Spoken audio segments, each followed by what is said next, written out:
I was trying out some country mixes and country rock mixes. Not very aware of the standards maintained in these genres, and would like to know more about it. Uh, Gabe, what do you think? Standards of mixing in country or country rock?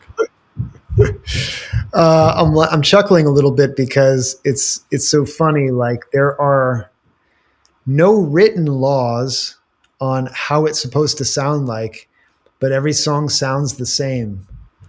You know, Do you think that's a result of the instrumentation and no, musical influence? no, not at all. I mean, country and rock. I think it's because in country, especially, most country music, I think everybody knows, gets recorded in Nashville.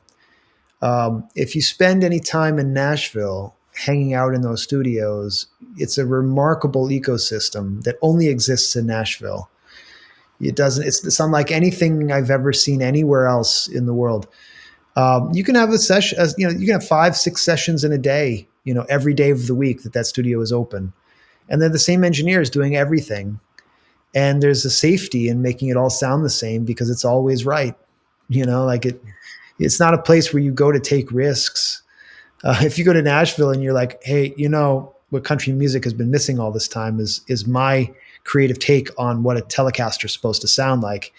It's the fastest way to find the mailbox at the end of the driveway of the studio you're at is to say a thing like that.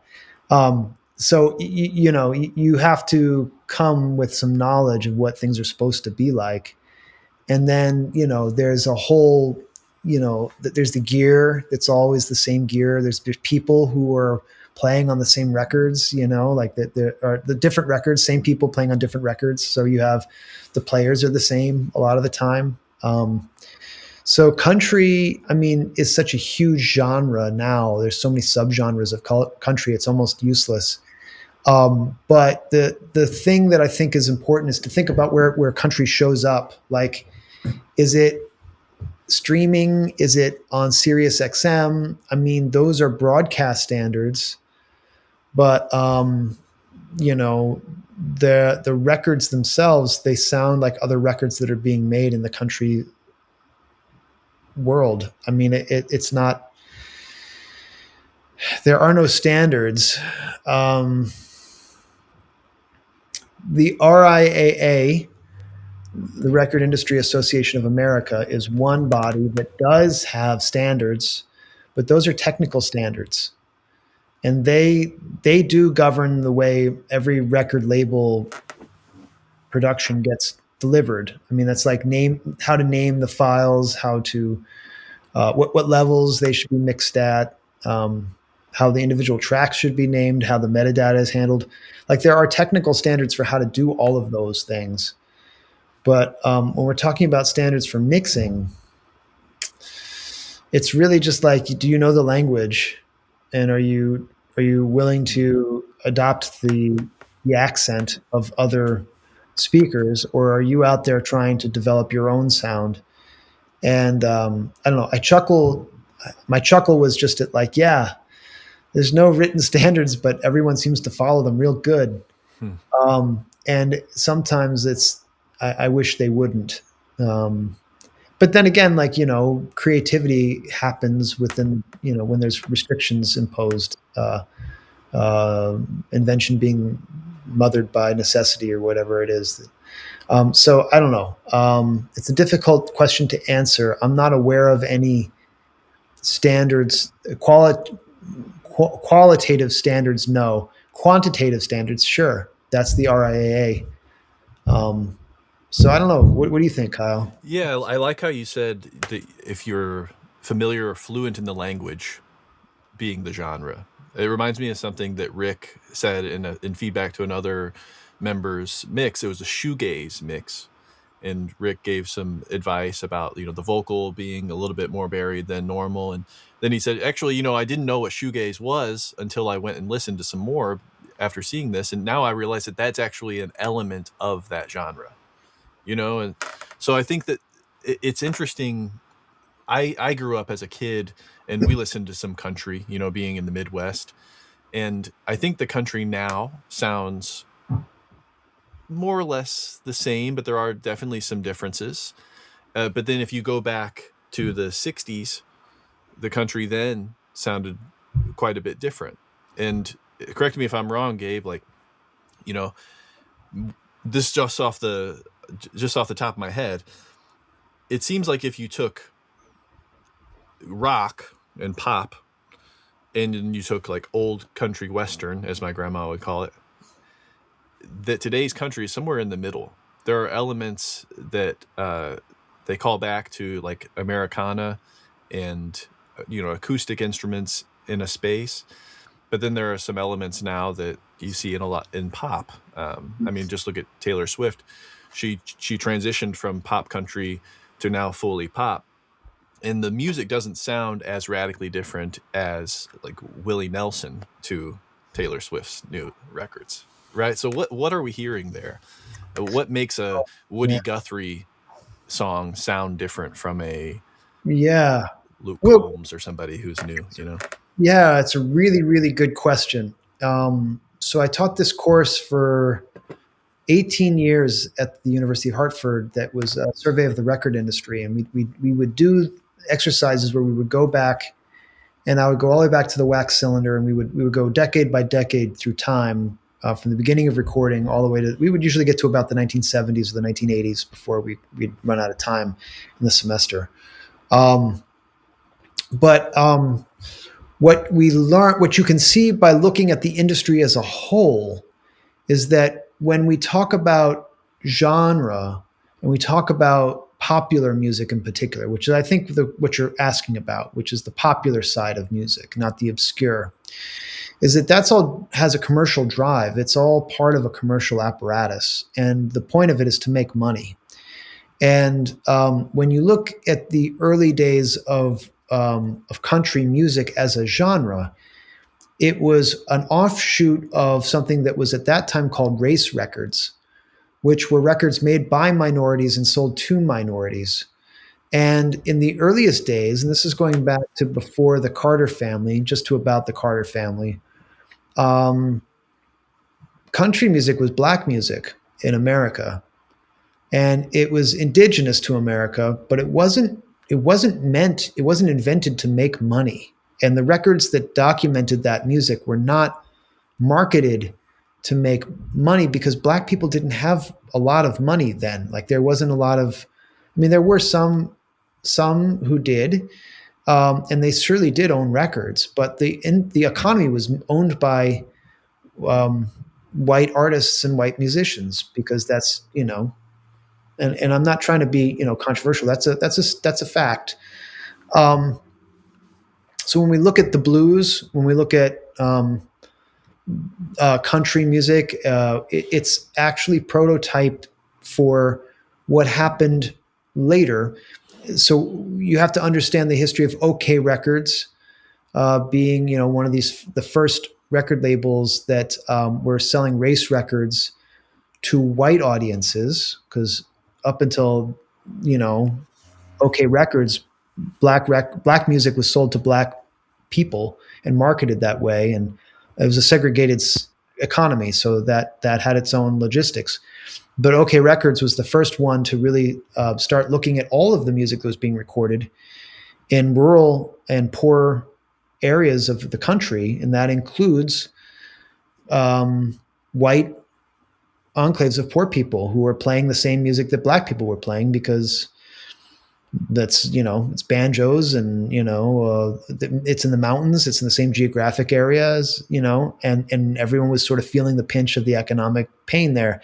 And that's where you have there are some seminal records like Johnny Carson's Little Log Cabin in the Lane, which is considered the first country record, but it was a white fiddler playing a black fiddle tune.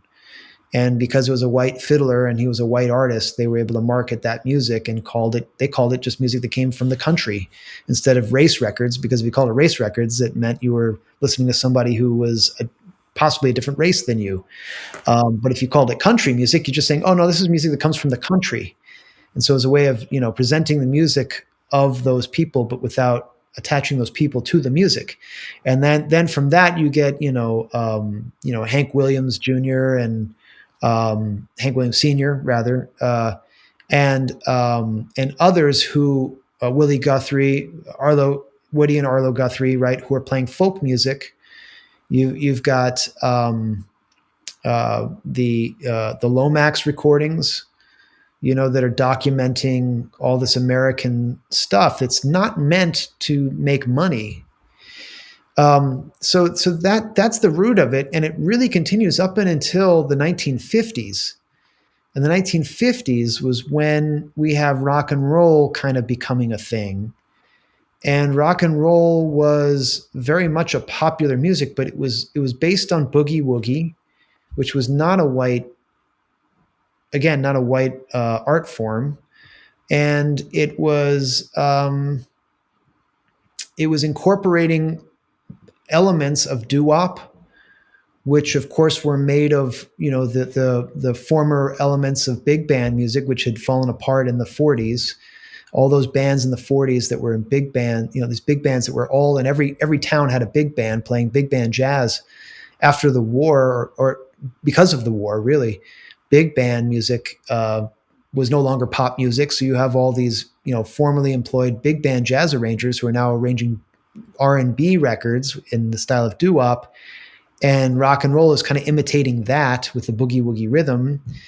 And you have, you know, uh, a cultural revolution, which was really where white audiences or white artists were imitating black artists and black art form, and they were selling it to white audiences which had disposable income.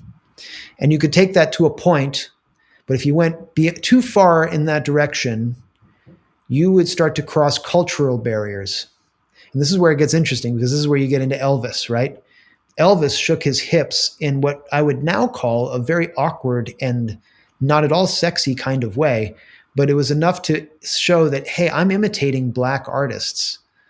And when kids went nuts for that, it was controversial. And that's kind of what cemented rock and roll, in my opinion, being a, I don't have a degree in the history of this, but I've spent, a lot of years reading up and visiting these places and spending time with the music. I really do believe that Elvis was the birth of that movement of both country and rock and roll into this homogenized world where things are familiar, they follow a routine, and every song pushes just a little bit further in a direction, but not so far as to cause panic and hysteria. And that's what popular music, you could build an economic empire on that kind of commodity, because it means you can come up with the same idea over and over and over again, package it slightly different, and it feels fresh and new. And now I feel like country, which used to have deep ties and roots to black music, early African music, today sounds more like rock and roll to me, or the blues, or R&B, or some form in between. It's not imitating black music anymore. There's not many black artists in that world, though there are a few. So it's not like any one race claims all of it.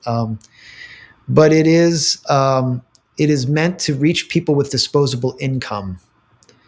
And as long as the economy favors a certain kind of listener, that's the way it's going to trend. And rap has had the same battle, But I guess that's my answer, my response to that question. It's a really good one. What makes country country, and not, like, how does rock and roll end up in the country music? Well, country became very secular and very popular in the 1990s, and it started to sell more records than rock and roll music did. And that is, in some ways unfortunate, but that's, I think, what once it started making a lot of money, then I think individuality was kind of over for country. And now I think it's suffering the same fate that rock and roll is, maybe in a slower way, where it just is becoming irrelevant, because it's too I don't know. I don't know how many songs you can sing about your truck and your horse and your, you know, A lot. A lot. apparently a lot. The answer is a lot.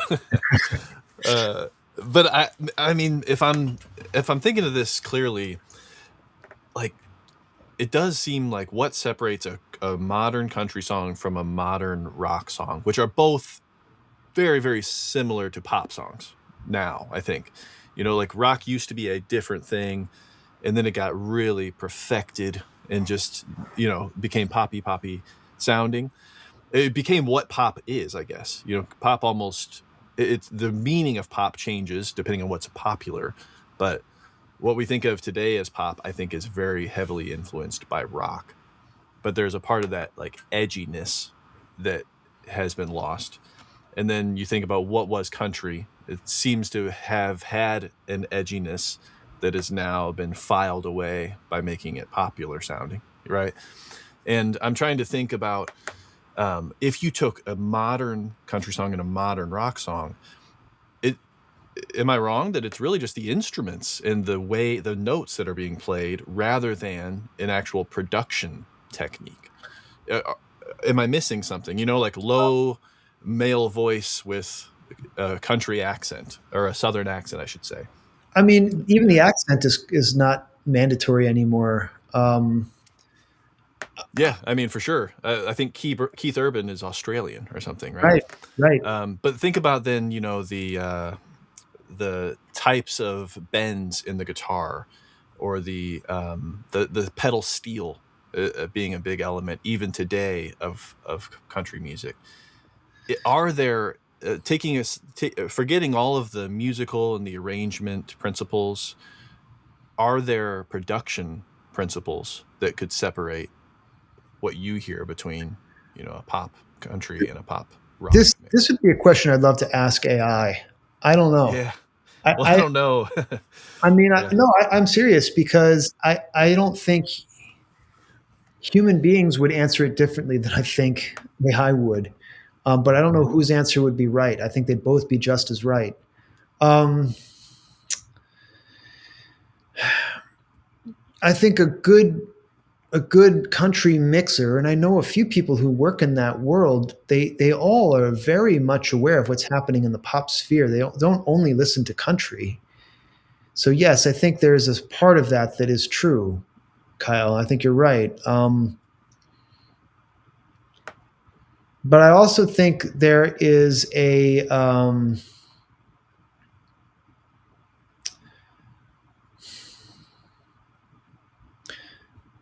there's you know, I'm struggling right now because all my books are in boxes and they're not on my shelves, and there's a book I really want to see the spine of right now that used to sit right on my right on my bedroom wall. I can't remember the name of it, but it's all about the science of what makes things popular, what makes a hit.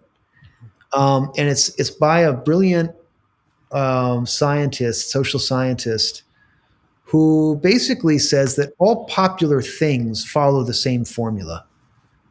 And it doesn't matter if it's the art world or if it's products or cartoons or TV shows or, you know, what food and cuisine. Like they all have all of them have to have enough familiarity to feel like they are together, and uh, yet have something new that challenges that idea. And that could be in a genre. That could be for music. It could be that yes, this is the format of a pop song: verse, chorus, interlude, you know, blah blah blah. But the voice of the person singing is so distinct and unique that it doesn't sound like that genre because that person sings with a different sounding voice. At the same time, you could have an equally successful hit that has a completely different song structure, but a completely similar voice to everything that's come before it. And that also feels really different and outside. So it's not that any one thing in the production has to be the same, or if you just had the same, or the instrumentation even is the same. It's what do you have the same, and then what's that one thing you're doing differently? And I think pure pop as a genre presents zero surprises in any of those categories. And I think anything that is not pop is 90% that, and then 10% the new thing. Hmm. And maybe that's the difference between country and pop. Now, who the bellwether is that says what's 100% pop, I think comes from people like Beyonce and Taylor Swift, people who are selling the most records, where you hear it everywhere. Right? There was a period of time when Adele was really popular, right? She's since, I think, fallen. She's still very popular, of course, but she's no longer like leading the charts the way she used to. But at that time, God, do you remember how many people were trying to sound like Adele? Hmm. And that was very R&B, reminiscent of Aretha Franklin, like in the '60s. So that once you evoke that sound, that the impulse is for everyone to start copying that. Do you know what I mean? Mm-hmm. And then, but if you can bring something slightly different, but copy the parts that are important, you have the makings of something that could be very popular. And that's what record labels are looking for. That they're looking for things that are already pre-baked this way that they can package and throw into their meat machine of marketing and say, all right, well, this is coming out in 2 years, and we know that we've got a 2-year heads up on everything else. So um, we're confident this record's going to make $1 bazillion or enough to at least cover our expenses. And we found an insurance company that's willing to underwrite that. So, I mean, that's to me, that's what the music industry feels like today in the pop world. Is it's more run by insurance agencies than it is, um, you know, R&D, A&R men who smoke cigars and drink whiskey and decide the fate of the universe, through music. It's really more about algorithms and who's trending on social media and what's safe to invest in than anything else. But I'm a cynic because I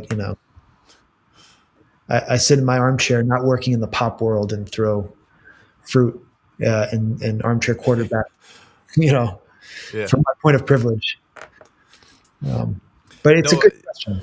it is. It's a good question. Thank you, Arco. I appreciate that. And it led to a discussion that I think goes beyond what you're looking for. I don't know. I think that getting back to Gabe's original answer, just learn the language and and speak it. And if you're bold enough to risk it and create a new word, to expand the vocabulary of country, then do it. But if you're doing it for record companies, they may prefer to stay within the safe boundaries of what's already been proven.